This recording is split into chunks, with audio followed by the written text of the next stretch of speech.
5వ తరగతి 2వ పాఠం సాయం అనే పాఠంలోను, అలాగే కొండవాగు అనే పాఠంలో పదాలకు అర్థాలు అడుగుతాను. గట్టిగా చెప్తావా?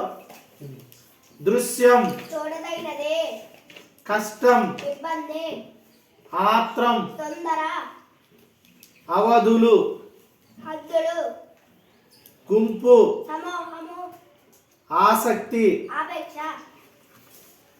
మేట ఇసుక ప్రదేశం, వాగు చిన్న ఏరు, జాలువారు జారుతున్న, బాట దారి, క్షేమం కుశలము, ప్రొద్దు రోజు దినం, దృశ్యం చూడదగినదే, బారులు వరుసలు, లంక నదిలో పైకి లేచి ఉన్న భూభాగం, కదం తొక్కు.